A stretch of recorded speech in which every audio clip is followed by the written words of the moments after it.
All right.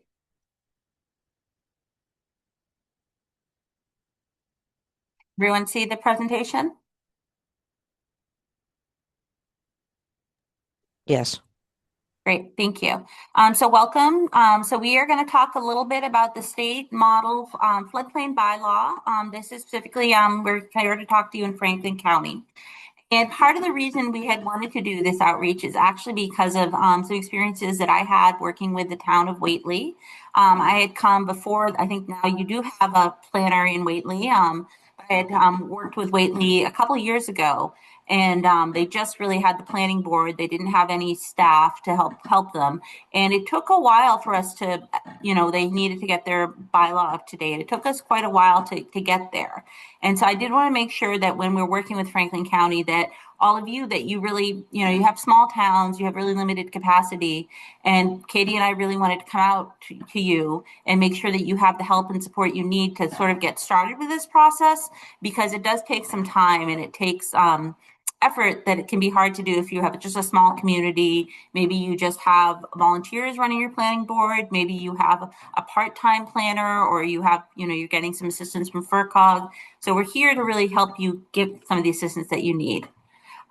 Just a quick introduction to our office. Katie and I both work for the Flood Hazard Management Program at DCR. We're floodplain management specialists there. And really our job is we are at the state coordinating office for the National Flood Insurance Program. So we work with FEMA. We do get some funding from FEMA, but we actually work for the state of Massachusetts. And that means really our job is to work for all of you, all of the communities that are in the National Flood Insurance Program. And our job is to help with your community's participation in that program. So we provide a variety of different types of technical assistance. You can probably see all the things we've listed on the screen. We will help you in your community. We help your residents. We help engineers working in your community, surveyors, through all kinds of different activities. This meeting today is just one of them, but you can also call us with questions. You can have us come to present to your boards if needed.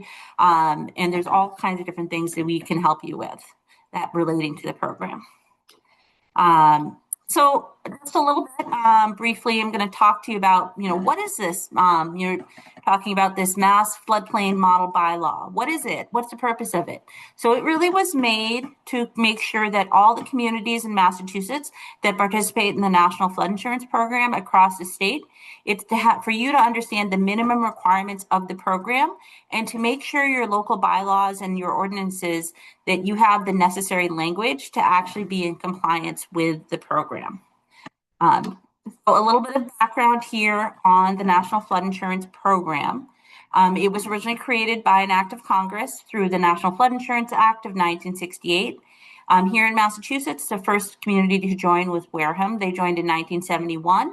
So over 50 years ago. And then most of Franklin County also joined the National Flood Insurance Program on an emergency basis back in the mid 1970s, and then on a regular basis in the early 1980s. And that is when FEMA last gave Franklin County flood maps. So our office, the State National Flood Insurance Program Coordinating Office, we were created by an executive order of the governor in 1978. And our purpose then was the same as it is today. It's to provide technical assistance to all the communities in the program. So this is a voluntary program that communities agree to be in. And agreeing to be in it means that you agree to adopt and enforce the requirements, the federal requirements, which are all found in Title 44 of the federal regulations. And in return, what you get is that flood insurance through the National Flood Insurance Program that is made available to all the residents, property owners, renters, and businesses in your community. So Congress wrote the rules for the program. FEMA administers it. And again, our office provides technical assistance for communities in Massachusetts. So, there's sort of a set of minimum standards that are required by those federal regulations. And many of them are found in state regulations in Massachusetts. So typically, probably 90% of them are in the state building code, the flood standards in the state building code for structures built in a FEMA-defined floodplain. There's also a few in the Wetlands Protection Act. And then the rest of them have to be in your local regulations. So the remaining 5% or so. So that is really what this model bylaw is. It just lets you have the local regulations that allow you to meet the minimum requirements of the National Flood Insurance Program. So it's a tool for that. It's to make your life a little easier. You can, there's 19 bylaws. You can sort of adopt them just word for word if you'd like. Take it to your town meeting, and that, once that comes through, that FEMA will accept that as your community being in full compliance with all the regulatory requirements of the National Flood Insurance Program. So, slide. A little bit more about the flood insurance in the National Flood Insurance Program. So, what makes this program, part of what makes this program tick is the federal regulations, because if a home or business is in one of those FEMA defined high risk flood areas, if they have a federally backed mortgage of any sort, they are going to be required to hold flood insurance. And again, these policies, these NFIP policies are available anywhere in the community that participates in the National Flood Insurance Program. You don't have to be in a flood zone. You could be right outside the flood zone. You could be up on top of a hill. Anyone who feels like they are at risk has access to this flood insurance.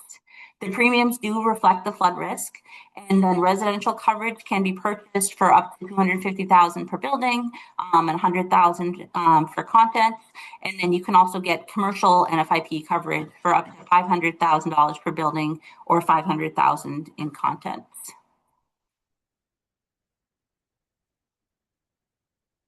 Okay, so any general questions? If you do have any questions right now, please feel free to raise your hand and let us know what they are. A really common one that we get, people want to know when was the most recent Massachusetts model floodplain bylaw published. So this one that we're talking about tonight, this came out in 2020. There were prior model bylaws in 2012 and 1996, but have been, FEMA has gotten more stringent over the years. And so this one is really, they had us do an overhaul by 2020. This really reflects very clearly all of the federal regulations that are required that are not in the state building code or the Wetlands Protection Act. And then people often ask us, where in our local regulations do we place the floodplain bylaws? Well, FEMA, in terms of what they ask communities to do, because they're working with communities all over the country, they leave this decision up to you in the community. They just say that those bylaws, they need to reside in a part of your code that's enforceable, whether it's in your bylaw or your ordinance. Most Massachusetts towns and cities, they're going to put it a floodplain overlay district. Usually it's in the zoning code. So your zoning bylaw if you're a town, or your zoning ordinance if you're a city. And then the question we often get is, will the state guide towns individually with the bylaw language? And yes, we do provide boilerplate language that you can adopt and will be accepted by FEMA, but we also will give you, we can sit down and walk through your entire regulation line by line. Please reach out to us. We're going to give us our contact information at the end of this presentation. And do we have any other questions that people would like to ask?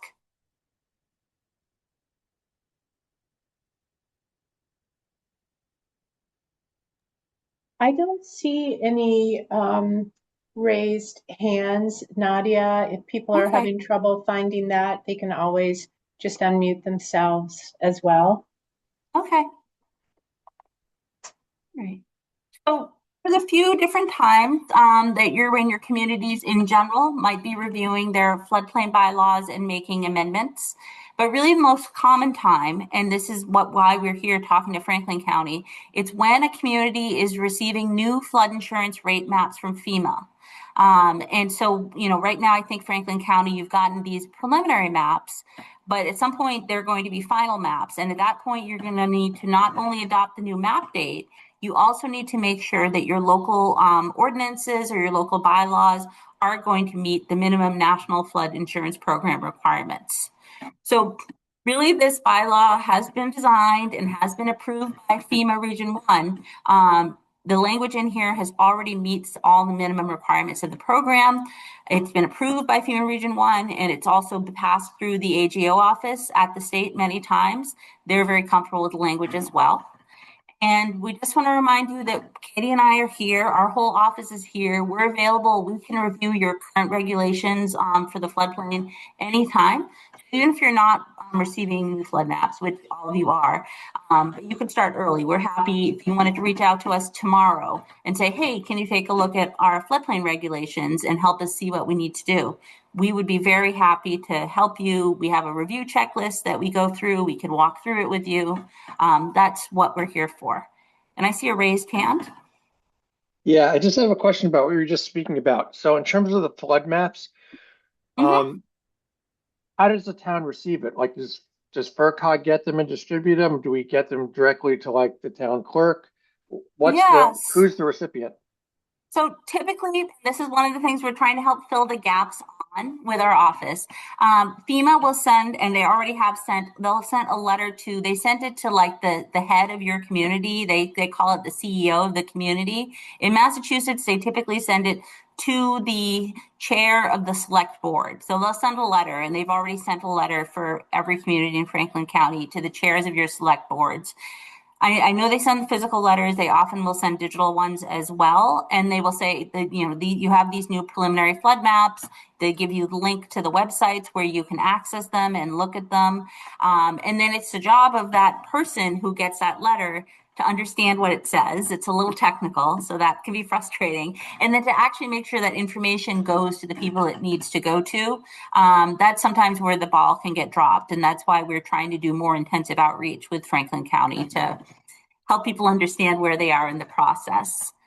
Um, okay. So, we are going to be here with you. Katie and I are here now. We're going to be working with you really until your maps become effective. And we're going to be working with you on this process of getting your regulations up to what they need to be for FEMA's requirements. So if you are going to go to town meeting or to city council to adopt new regulations, absolutely. Please send your final version to us before you take it on the warrant, before you take it to a vote. We want to see it, and we want to make sure that you already have something that FEMA is going to accept. Because it's a huge pain, going to town meeting. It takes a lot of effort. Even city council can be a lot of effort. We don't want you to adopt something that's missing a really key piece of the bylaw, and then it's not going to be acceptable to FEMA. So we're here to help, but we also really want to make sure, just give us the last look so that we can give you a review and a stamp of approval. Okay. So this is a modification. This is the Franklin County mapping timeline. So Michael, you were asking about these preliminary flood maps. So there should have been a letter that went back in 2024, went to the heads of all your communities.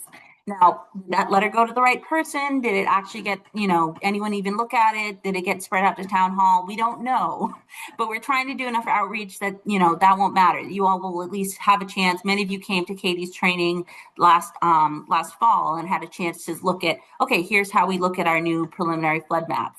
You guys are getting your first digital maps, your first new maps from FEMA in 40 odd years.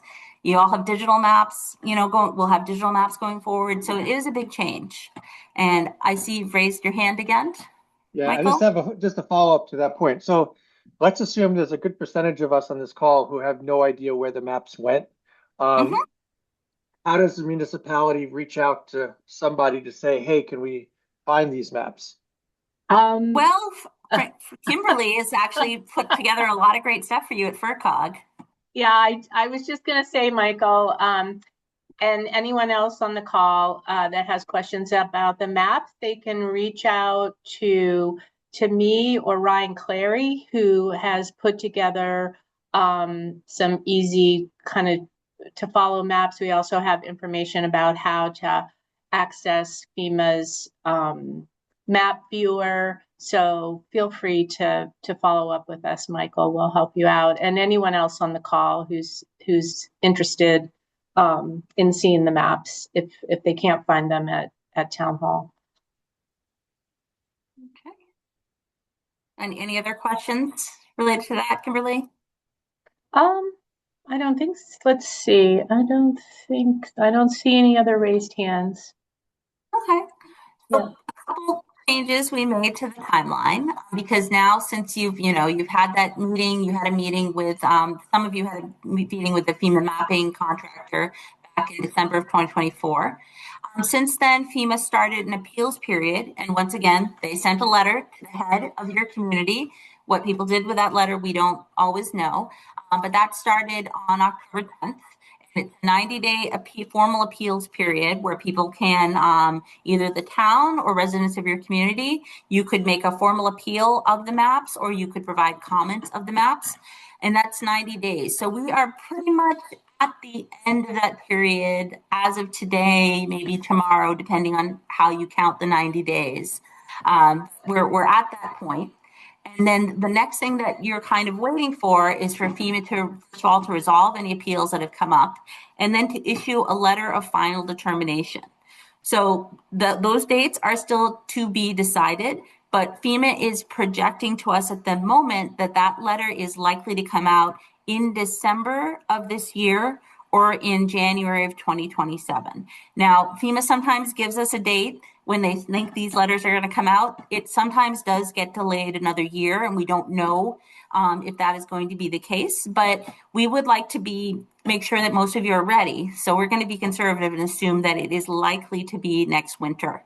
And so what happens then when you get this letter of final determination, which once again, will send a formal letter to the head of your community, most likely the chair of the select board, and they will let you know that you have 6 months, that all those preliminary maps are final, and they are going to become effective in exactly 6 months after the date of the letter. So when that happens, when you get that letter, you're going to have 6 months where you have to adopt the new FEMA flood maps and you have to update your local floodplain regulations. So typically that would be spring of, if they do send it out by this winter, it'll be in the spring of 2027. It'll be at your spring town meeting. So again, these dates, we don't know for sure what that's going to be, but they are subject to change until that letter of final determination is issued. One thing that it would be helpful to know at this point, though, is if any towns in Franklin County, if you typically have your Springtown meeting in June, it would be very helpful for us to know that and for us to let FEMA know that so that they can time when they release that letter so that they don't have the maps go effective before you've had a chance to go to town meeting and adopt them. I guess just if anyone could raise their hand or speak out, if you do have a town meeting that's typically in June, just let us know or email us or Kimberly after this meeting.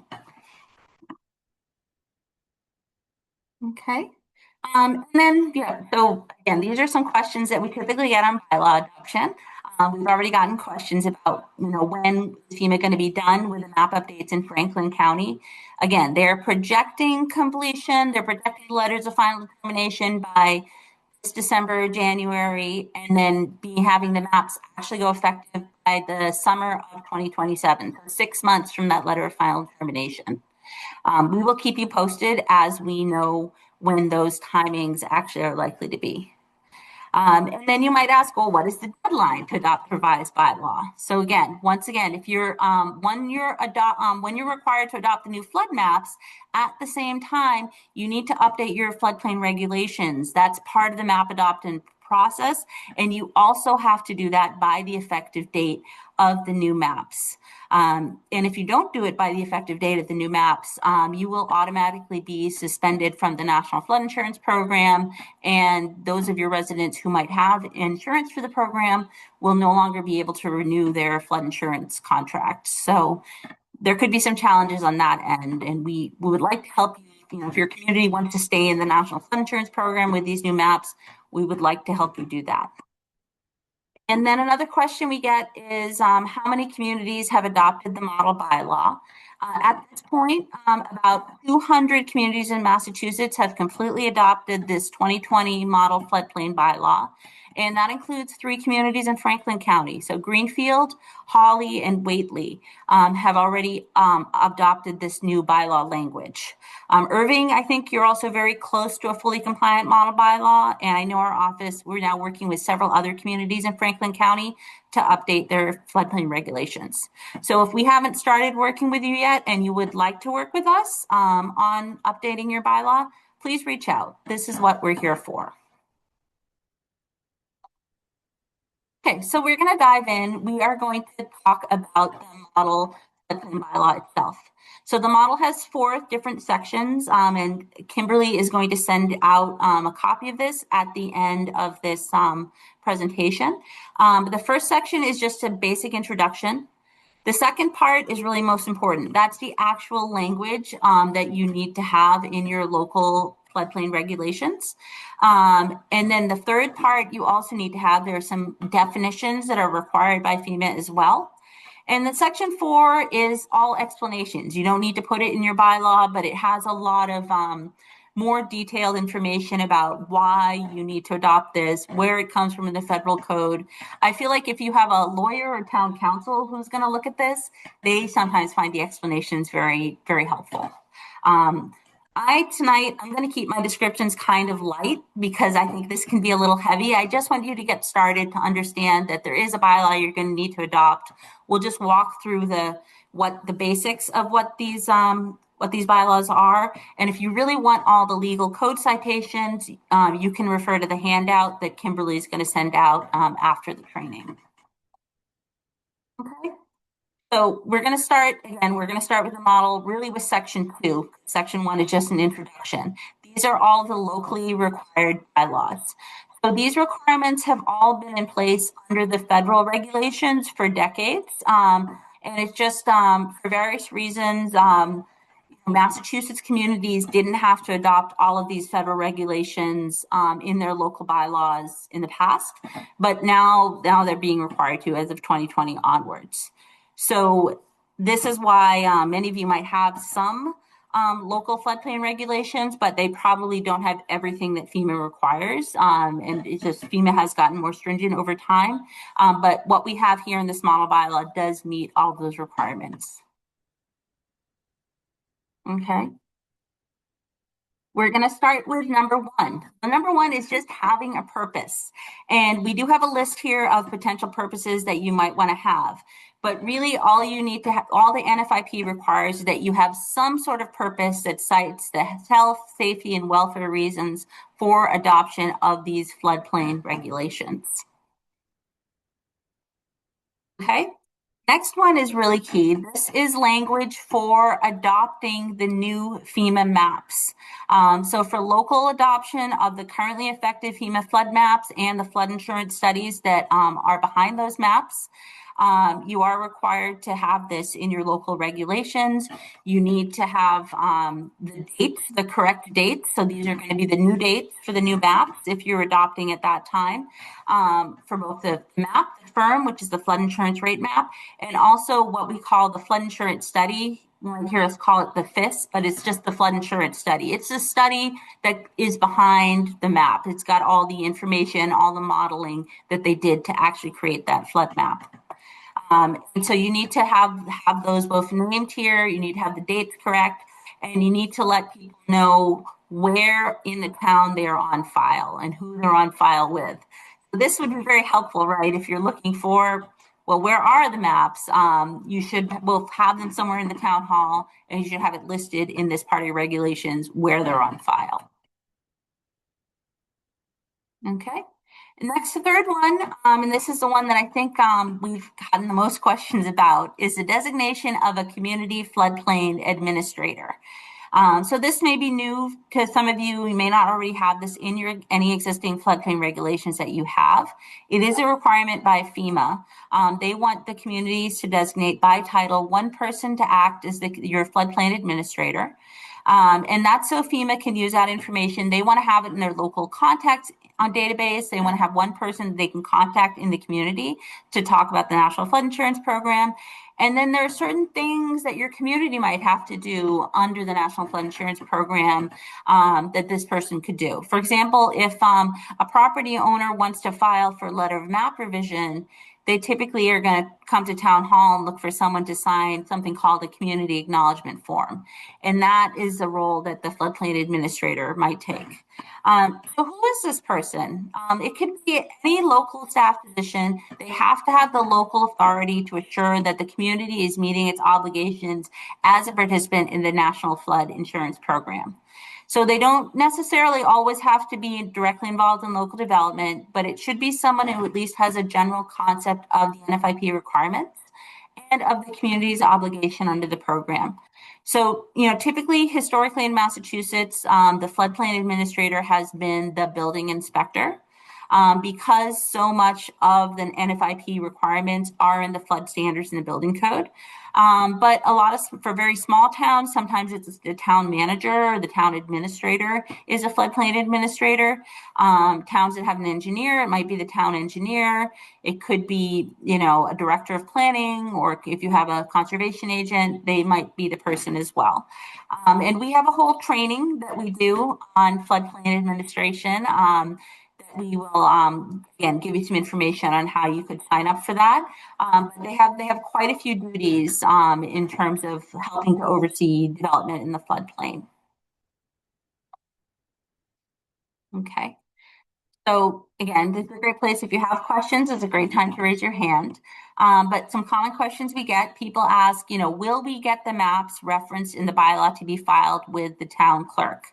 So we have heard mixed answers from FEMA. Communities typically do receive a paper copy of the maps when they become effective. Again, they tend to send it in a big package, and it will go to the head of your community. So making sure that it gets from the select board office to the office where those maps need to sit. That's an important piece of the picture. That being said, you can always get the digital maps at the FEMA Map Service Center. And Katie did a bit of a training last month showing how you can get digital maps off the FEMA Map Service Center. And I think FRCOG also has some information on their website. And then once you have the digital maps, you can also print them yourself, and you can also have a computer available at Town Hall if you have the resources for that, to show the public where those community maps are online. There are a lot of communities, and we definitely have gotten this question in Franklin County. Nobody has an official floodplain administrator. So how do we need to identify staff and detail the responsibilities required? So we have a little bit of information. If you go to the explanations part of the Massachusetts Model Bylaw, again, Kimberly will send this out afterwards. There's more information there.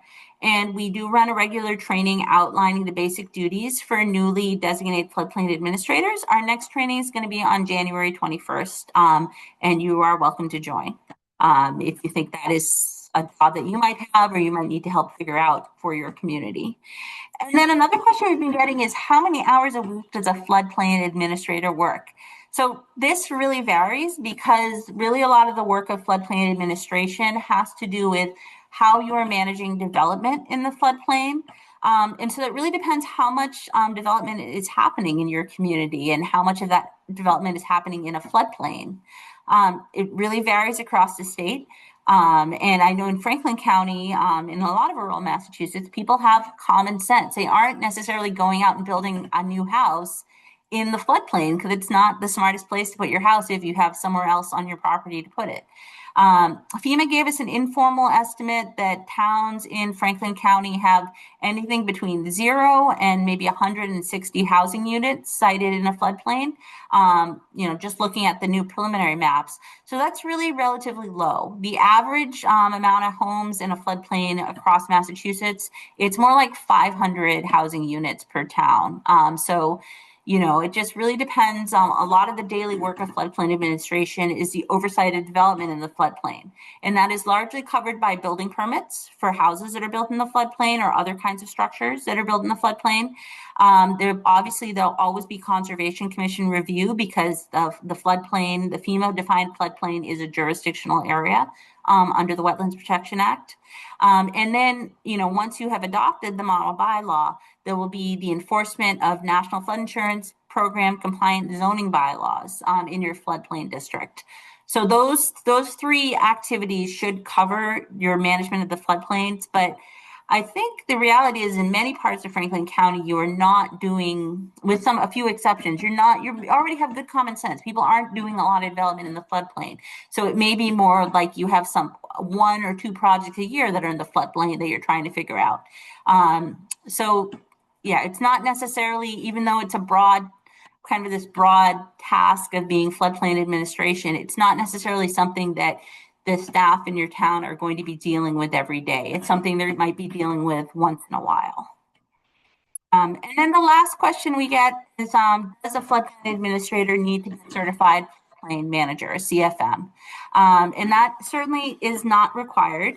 It is a worthy goal. I mean, I'm a CFM, Katie's a CFM, Kimberly, I think you have a CFM as well.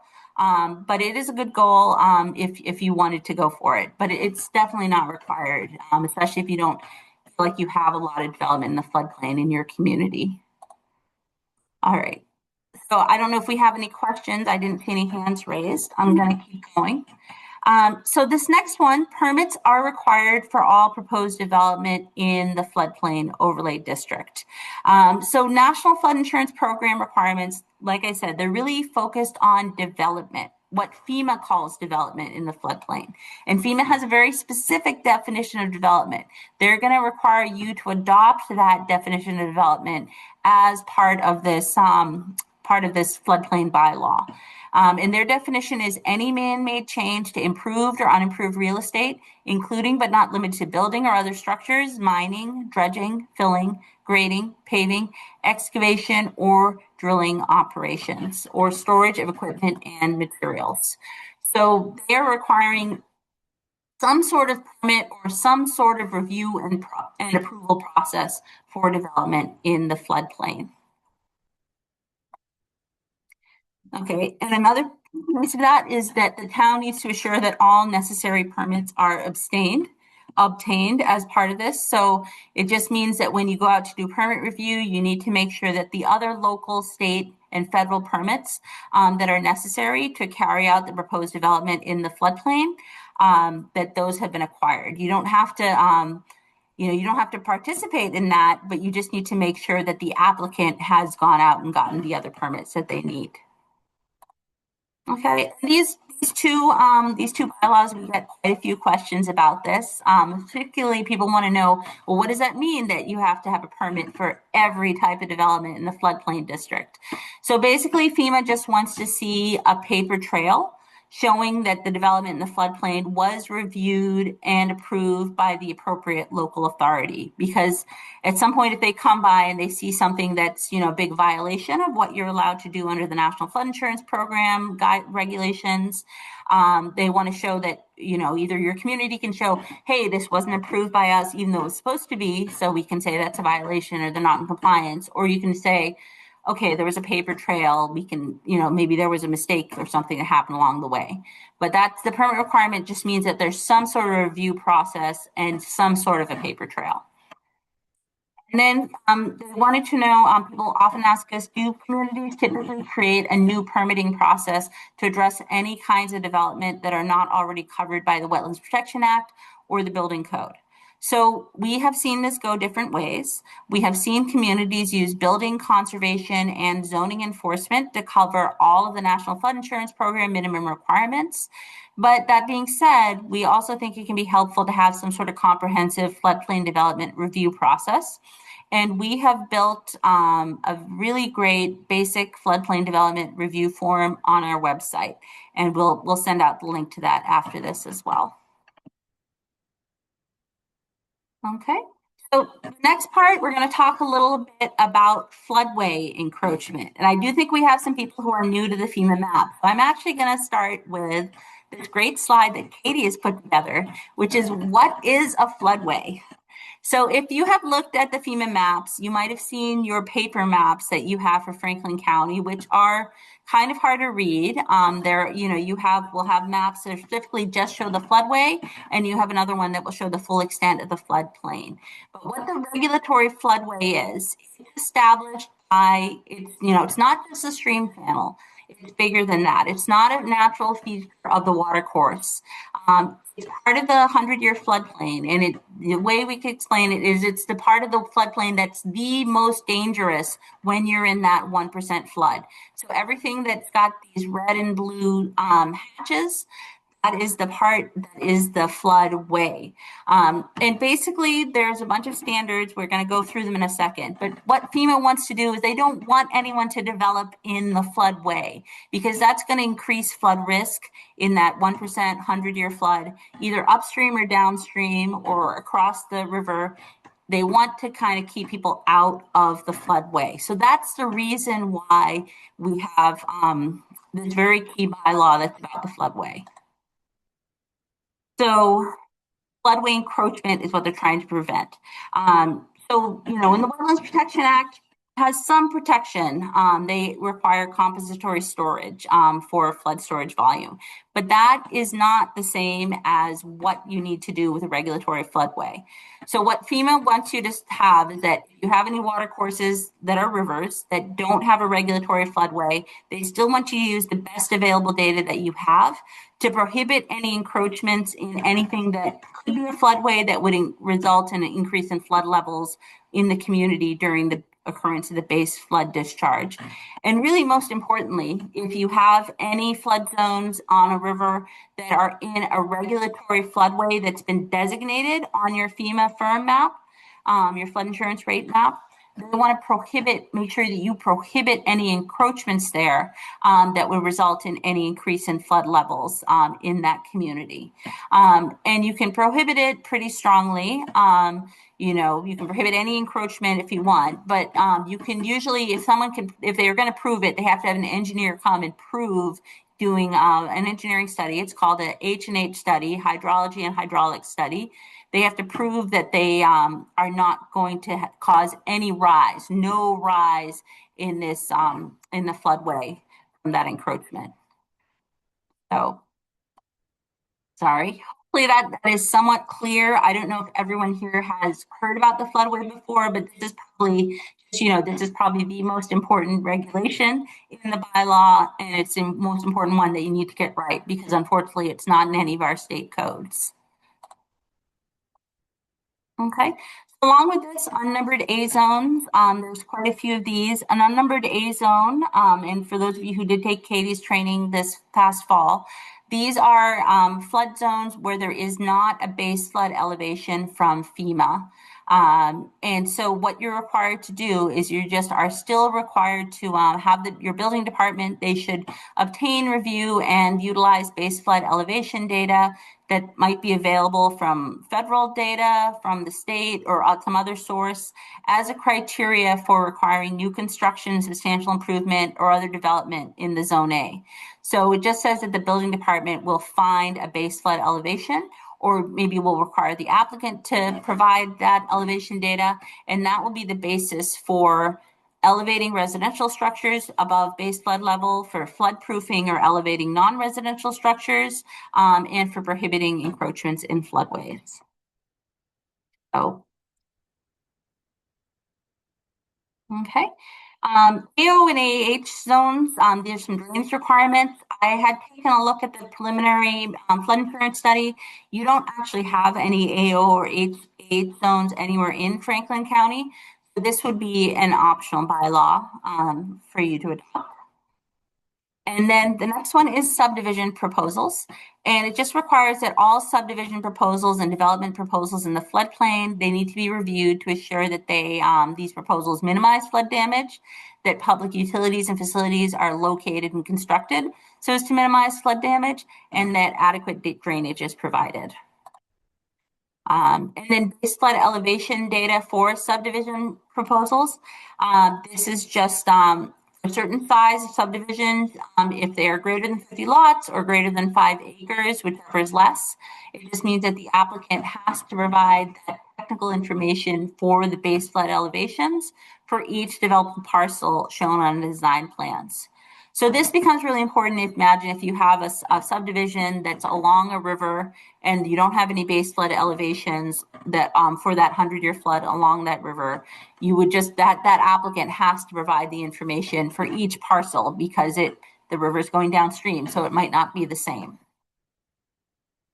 Okay, are there any questions on the flood zone bylaws?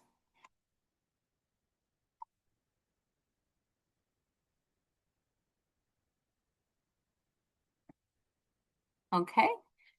All right, well, moving forward, for recreational vehicles, this is just one, this is a requirement. Recreational vehicles can really be flood hazards in the case of a flood, especially along rivers.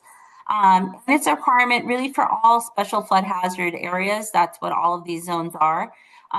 Your recreational vehicles that are placed in the floodplain, they either need to be elevated and anchored in accordance with the zone's regulations for foundation and elevation requirements, or they could be temporary, where they're on the site for less than 180 consecutive days.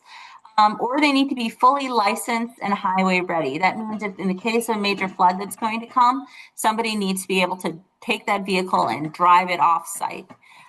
So it's just, this is a requirement both for safety for the vehicle itself. It's being used for a home, as well as safety for the neighbors, because again, these vehicles are big and they can become mobile during a flood. Okay, protection of dunes is number 12. Again, this is optional for Franklin County. It's not a coastal community. There's no dunes here. Okay. And then this one is a notification requirement. So water course alterations or relocations in riverine areas. So in a riverine area, if there's going to be somebody's proposed an alteration or relocation of a water course, you need to have the appropriate official in the community, needs to be able to notify neighboring communities, especially upstream and downstream. If you are close to upstream or downstream from a bordering state like Vermont, you'd want to let them know as well. You also should, you should send the development plans to the leaders of those communities, as well as bordering states if affected. And you also need to send a copy to our office and to the FEMA Region 1 office. So, and often this could be the floodplain administrator who sends this. Often any kind of alteration of water course, that's going to have to go through CONSCOM approval. So that might also be the appropriate entity to send out this information. Okay. So there's also the requirement to submit new technical data. So this is, if you acquire any data that changes the base flood elevation in FEMA map special flood hazard areas, you're just required to notify FEMA within 6 months of those changes by sharing that data with them. So there are many development changes to the floodplain that will trigger the requirement to file a letter of map revision or some other type of letter of map change. And those get filed directly with FEMA. FEMA is aware of those. But sometimes there's a type of development that doesn't trigger that requirement to file for a letter of map change. Typically, this is something that's going to lower the height of base flood elevation. So it could be some sort of floodplain restoration project. It could be dam removal. Anything that's going to lower that base flood elevation in a floodplain. FEMA should be notified that that change was made so that when there is a future map study and update, that information can be adequately addressed. Okay, any questions on either of these, submission of technical data or information about water course alteration? All right, I'm worried I'm losing you guys here. I know this is kind of heavy, but I just want you to kind of at least look at these so that you can understand that there are some bylaws you need to adopt. So the next set of bylaws is going to be about variances. So there are 2 bylaws related to variances. This one is only applicable when there's a variance that's granted to building code standards. So because variances can lead to increased risk to life and property, any variances from flood elevation requirements or other floodplain management requirements, they should really only be granted rarely. So typically, variances to the Build-to-State Building Code, those can't be granted in your community. They can't be granted by your building inspector. They can't be granted by the FRCOG building inspector program. They will have to make an appeal. What will happen, the applicant will have to make an appeal up to the State Building Code Appeals Board. And that is the entity that can issue a variance to the State Building Code.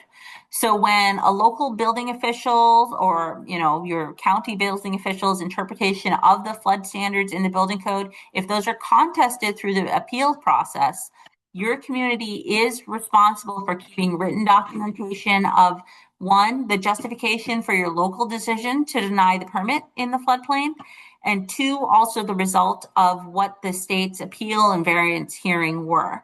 So, it might be that there's a recording, it might be that there's a written document about that, but you need to keep a copy of that. And then if there is a variance to the state building code for the flood standards for a structure that's in the floodplain, you also are responsible for sending a letter to the property owner, letting them know how risky this variance could be. And it could adversely impact the cost of flood insurance policy covering the structure. So FEMA has some suggested language in this letter. Well, let me see if I can get this. They suggest that, you want to say, let's see, there we go.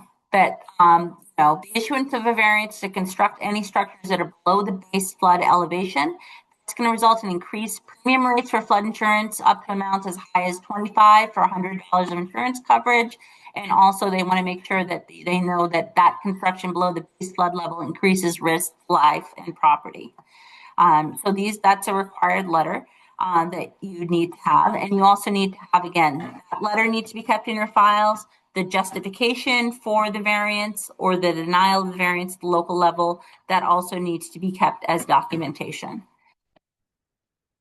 Okay. And then the other kind of variance you can have is you can have a variance to your local zoning bylaws that, for example, the ones that are here in this model floodplain bylaw. So any variance from the local floodplain bylaws, those would typically be given by, I think, the zoning board if it's a zoning bylaw. And this is going to apply only when other variance procedures don't cover the variance request. So if you're going to have a variance to your local zoning bylaw, you just need to make sure that it meets requirements by the state, and it's only granted if there's good and sufficient cause, exceptional non-financial hardship, and then the variance itself can't result in additional threats to public safety, public expense, or fraud or victimization of the public.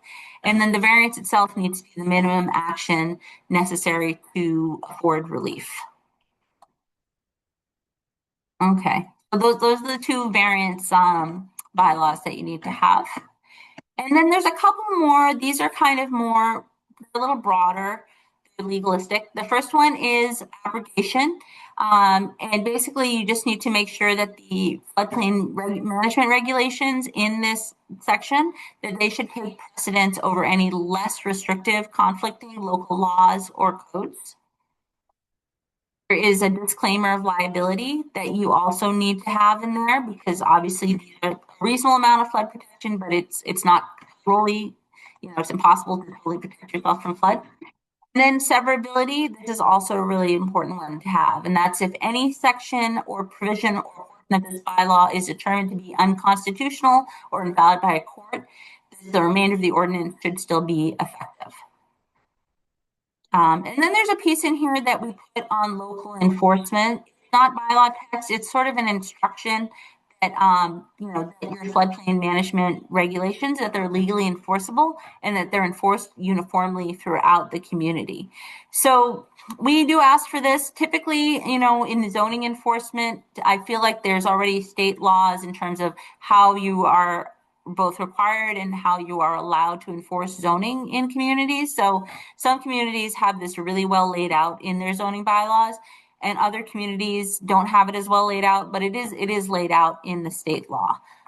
So there's more of an explanation about this. Again, if you want to look at the Mass Model Bylaw document in section 4, it explains it in more depth. All right, so any questions, any final questions on these 19 bylaws before we're going to briefly look at the definitions that are required?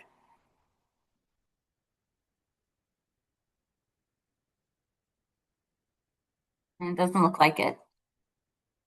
Okay, we're just going to talk briefly about required definitions. So per FEMA Region 1, there are some additional definitions that must be included in your local floodplain bylaw. We strongly recommend that if you're going to add these definitions, just copy and paste them as they are, word for word, from the model bylaw document to ensure that they're correct. We've seen a lot of things go wrong where people try to paraphrase them and they end up changing the legal definition. So really, we recommend just doing it word for word. You need to have these definitions. And some people have a definition section for their zoning bylaw where they incorporate these into that broader section. That's okay. But a lot of communities just have a definition section within this part of their bylaw. So the floodplain bylaw, the definitions are right within it. And we think that is a good way to do it. That's what we would recommend. So it's up to you which way you want to do it. Just make sure you have them correct. So again, the most key one that we have is development. And again, FEMA has this very exact definition of development. And then when you're talking about development in your floodplain bylaw, they want to make sure you have this definition. The next one is the flood boundary and floodway map. So Franklin County communities do have these maps right now, but you will no longer need this definition once you adopt the new flood insurance rate maps because they will replace this map. And it's the same for the flood hazard boundary map. Floodway, again, we talked a little bit about the floodway. Here's how FEMA defines it. Honestly, the way they defined it is not that easy to understand, but that's the definition that they want you to have. Functionally dependent use. So this term gets used in the evaluation of variances to floodplain management standards.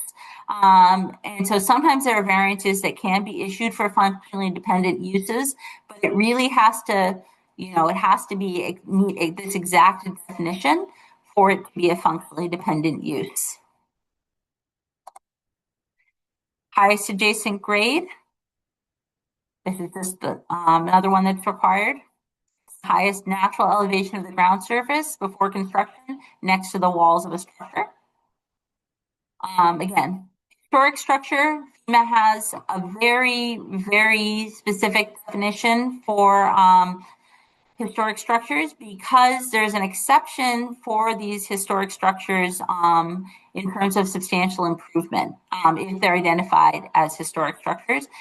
And they have to meet this very specific definition for them to be eligible for this exception. New construction. So National Flood Insurance Program minimum standards, they are going to apply to all new construction. And that includes improvement to structures. So as follows, the first thing is any new construction, including subsequent work to such structures, and also work that's classified as substantial improvement of an existing structure that is not a historic structure. So substantial improvement, you might have heard of the FEMA 50% rule. And we have a whole training on this that I think we are next doing in February, but your building inspector should know how to determine if there is substantial improvement of a structure in the floodplain. And that is still just like new construction. It will need to follow all of the flood standards in the current building code.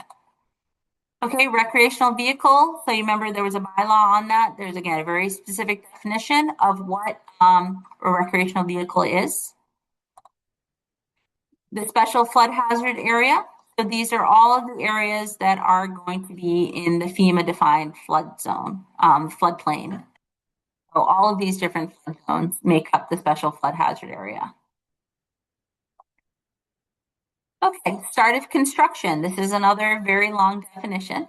Knowing the start of construction as defined, that can sometimes determine what version of a flood insurance rate map or what version of a building code regulation is being used in situations where either the map or the regulation has been or is being updated. Okay. And here's the definition of a structure for floodplain management purposes. This needs to apply, these NFIP minimum standards need to apply to all structures that meet this definition. Substantial repair of a foundation. This is a Massachusetts unique definition that's included in the 9th edition and 10th edition building code. Again, it's important to be familiar with this definition because then the building code flood standards are going to apply if something is found to be substantial repair of a foundation. Okay, variance. This is it's important to understand this term in order to properly administer, consider, and potentially issue variances. So variances are not the same as, they shouldn't be confused as similar terms or processes like special permits, exceptions, or exemptions. So variances to standards enforced under state regulations, like variances to the state building code, those need to be administered through the proper state authority. And And then violations. So that's the last one. Violations can affect your community's standing in the National Flood Insurance Program. They will likely result in higher flood insurance premiums for the property owner. And they can also prevent a community from entering or participating in programs that FEMA has, like the community rating system. So those are the definitions that are required to be in your floodplain, local floodplain regulations. Do we have any final questions from people here, or is everyone asleep with all of this code that we've gone through? Thank you, Nadia. Richard has a question. Sure, Richard. Yes, Leverett has a 1794 sawmill that is recognized by the National Park Service, and as a matter of fact, they has received a National Park Service grant for preservation and renovation to keep it sound. So it's clearly a historic building, but it is, sits over the river. It's how do we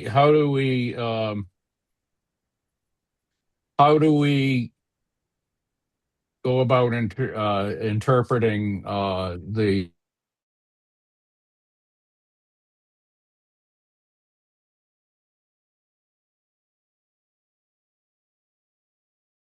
Inspector, and certainly our office has and can provide assistance on determining if it meets that historical exemption criteria. I do want to pull Katie in for this because I know she's done some of these historical building reviews, because sometimes you want to actually, even though you're renovating a historical building that's exempt from the flood standards in the building code, you might still want to protect this historical feature from flooding in the future. And I know some other parts of the state, like out in the Cape, they've created some guidelines for how you might be able to do that. I don't know, Katie, do you have any thoughts on that one? I would just say, again, and of course, I don't know the exact details of, like the historic register that this building's on. But again, I would just have to meet that very specific definition in the building code, which not even over, but, it's wicked long. Nobody has it memorized. So you really have to go through it with a fine tooth comb just to make sure it does meet that definition. But just as she said, that would be the building official who would make that final determination.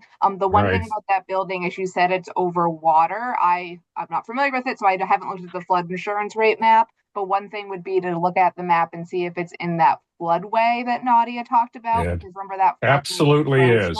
Yep. So it would be any encroachment would be something, if it's staying within the same footprint, I should say, then it probably won't be an encroachment, because when the model was done on that water course, that building was already there. So it was taken into account of the model. But say you're adding like a deck around it or or maybe you're adding an addition onto the building that's in that mapped floodway, that might be a situation where okay, well, and if depending, because not all water courses are mapped as floodway either. So that might be a course of where that would be through your local floodplain bylaw that Nadia talked about. It's not in building code, it's not in Wetlands Protection Act, that you would also need to make sure that encroachment is being satisfied, meaning it's not creating an encroachment. Okay. We don't have a building official in Leverett. We use the FRCOG. It would be Jim that would still make that same, he's the one that implements the building code in your community. So he would be the one that would ultimately determine if it's a historic structure or not. Based off your, like saying is by the National Park Service, chances are it probably is, but obviously without looking at the definition, you can't 100% confirm that. There is a misconception in general that any old building is historic, and that means it's not the case. Accepted from the code, which is not the case. We're in New England, we're in Massachusetts, we have buildings older than the country in the state, right? But that doesn't necessarily mean they meet that historic definition. So yeah, all right. That's going to be our toughest nut, I think, in Leverett. And even if it is exempt, you may want to think about ways to protect both the building and any improvements you make to it from flooding. So you can certainly voluntarily do things that are higher than what's required in the building code. Yeah, the building is built into the dam, which is, across the river. If we have a major flood, it'll be down in Montague.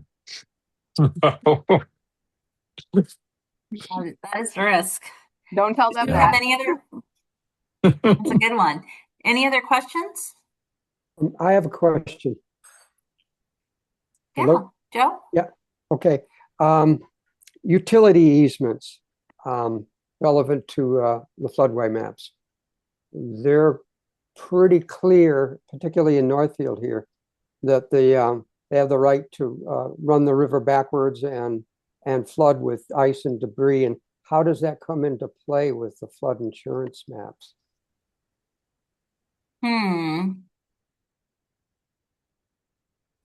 That's a good question. So you're saying for the utility easement, they have a right to. They have a right to reverse the flow of the river. They have a right to destroy property, private property and utility property. They have a right to exceed what would be commonly considered their discharge limits on water elevations, particularly in major flood events. And they're really clear about it. They go back in Northfield. They go back to 1968, relevant to the Northfield Mountain Project. So those of us that own land in the floodplains have attached to our deeds these easements, and they don't beat around the bush about the fact that if you put something up in the floodplain, you own it because they're going to destroy it if there's a high water event. And I'm trying to figure out how that's going to play into the FEMA stuff, the insurance.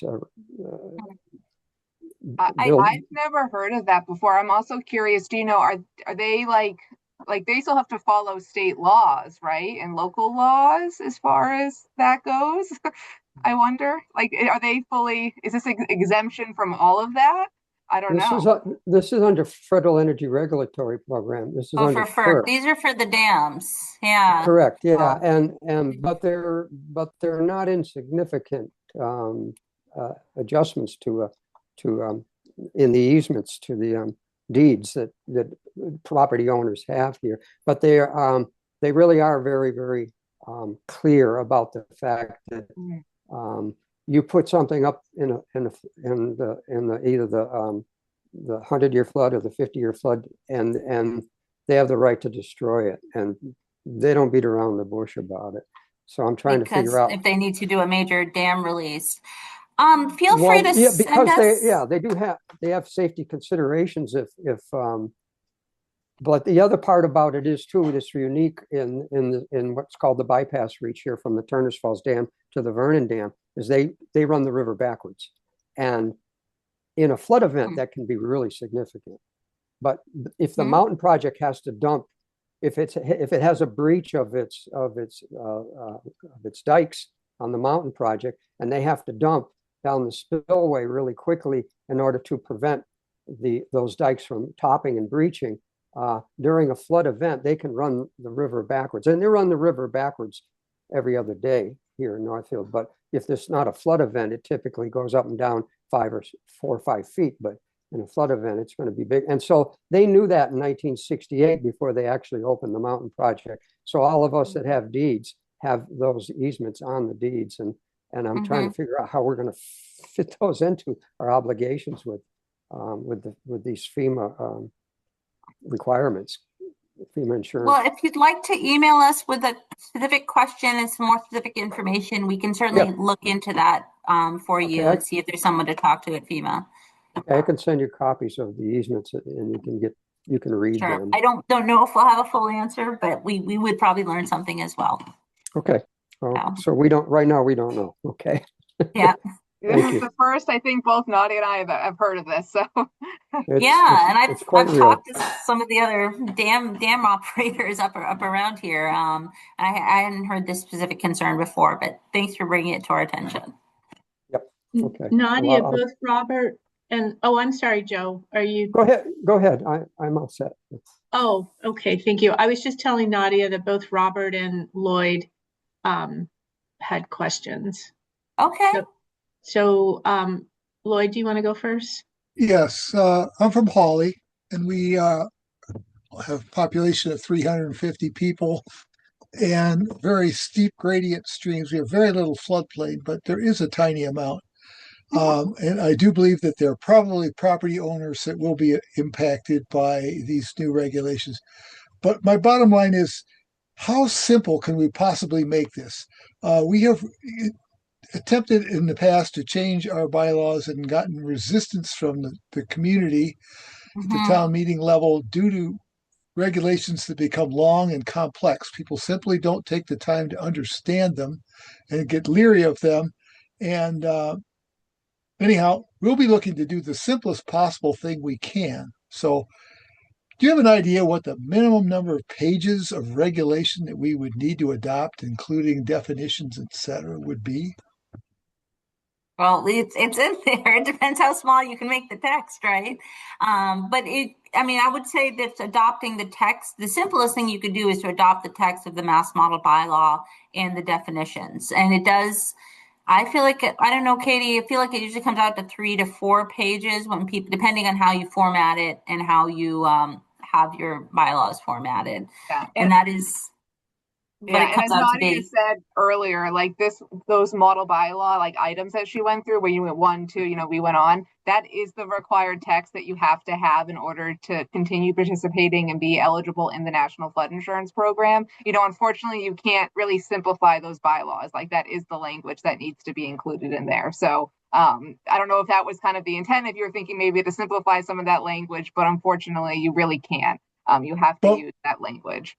so you're saying we could probably present something to the voters that was 3 or 4 pages in length. Okay, Yeah. that's manageable. Okay. Yeah. Thank If you. you open the model itself, there, like, remember Nadia was going through all the different sections, like the explanations and all these things, like that can Yeah. be quite lengthy, but that's really just for like anybody using the model to implement, to like adopt it. That does For not the need to be in the lawyers. actual bylaw and everything. So Yeah. And it would be really great if we didn't have to have a local floodplain administrator. Just the burden on local officials to handle more and more programs is becoming unbearable. In other words, if the Franklin County Building Inspection Program could take this over, that would be wonderful from our standpoint. Yeah, we've asked this question before. We will talk about it with FRCOG and see what FEMA would accept for Franklin County, but it's supposed to be someone with a local authority, and so that we'll have to talk to folks some more and see what we can do. But yeah, people have raised that question as well. So the burden of floodplain administration. I mean, sometimes you don't have a lot of flood. Like we've talked to your community. Some folks, there just really isn't a lot of development in the floodplain in a lot of Franklin County. So it isn't We a have no big houses in the burden. floodplain. But yeah, that's what I'm Almost saying. nothing.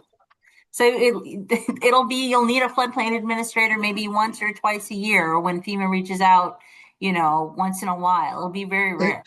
And getting somebody up to speed to perform those functions who very rarely needs to implement them is a difficult thing to maintain in a tiny community. It is a challenge. Yep.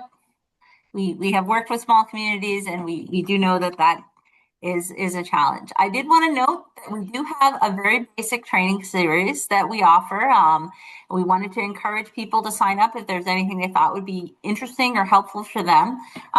This is one training of 6 that we give. There's one on the mass model bylaw, and we are just holding this. We have it every third Wednesday of every month at noon. And you can sign up online. They're all virtual. And we're just going to keep giving this training until everyone who needs it has gotten the ones that they need.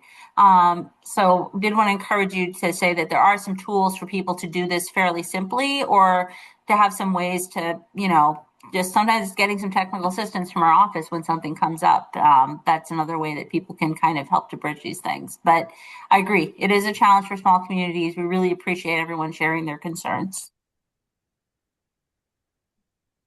So, and there was another, did that help, Lloyd? Is there anything else you wanted to ask? That's good. Yep, we're good.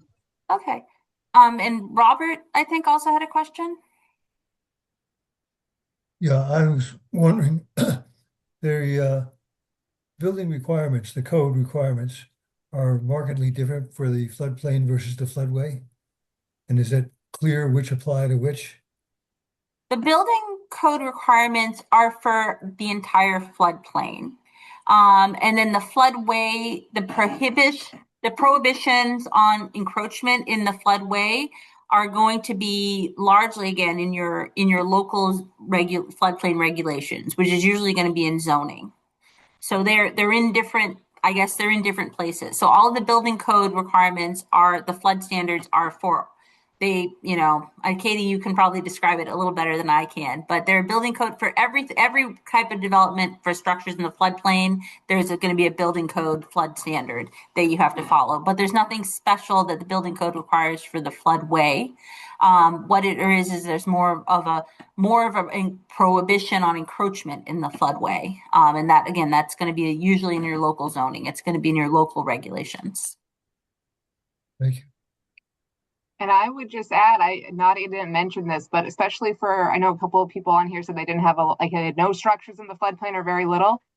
While you're going through this adoption, if you wanted to maybe adopt some higher standards, either prohibiting new development in the floodway or even certain types of development in the floodplain, reach out to us as well, because we can help you with that if you're interested. Yeah.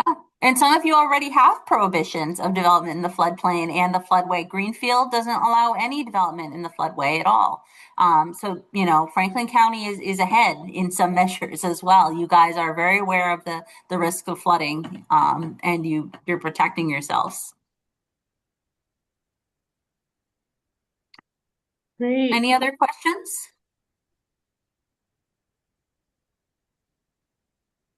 I will just add really quick at the beginning when Nadia was talking about all those letters that your community has gotten through FEMA throughout this process. If you go back to your town hall and everybody's like, what letters? We don't remember any letters. Reach out to us, because we should, not always, but we usually get copies of the letters for each community. So we can always email those to you. If you get back and everybody's like, I don't know a letter, there's never been letters, we can send them. So yeah, we try to store copies of the letters for this reason, in case you need something. Oh, well, thank you so very much, Nadia and Katie. We really appreciate you coming out and offering this training series and helping us better understand the state's model floodplain bylaw and what's going on with the maps.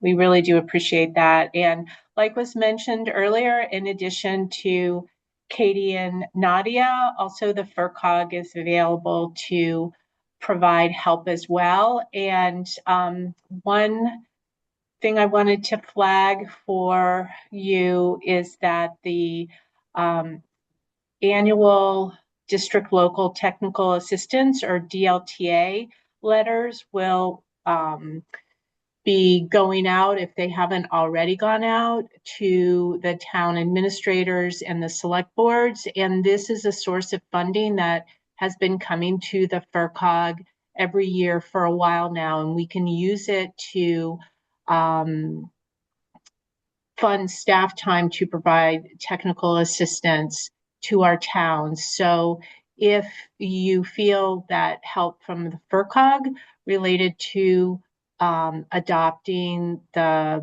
new floodplain zoning bylaw, if you feel that would be helpful, talk to your town administrator, talk to your select boards, and ask them to request that as part of the DLTA funding. And if you have any questions about that, you can contact Jessica Atwood, who's our planning director at the FRCOG. Again, if you're Michael or anyone else who is wants some assistance with the draft maps, you can reach out to us. Ryan Clary has been super helpful to many of our towns already. And so all this information will be in the follow-up packet that we'll be sending to you. And there'll be a lot of good resources in there, a lot of links. But remember, we're very fortunate to have Nadia and Katie helping with this. It's a big undertaking, and it's so very important for our towns.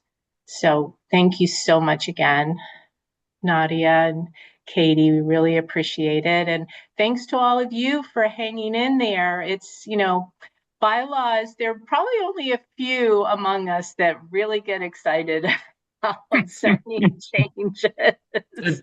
Before you, excuse me, before you sign off, though, can you put that last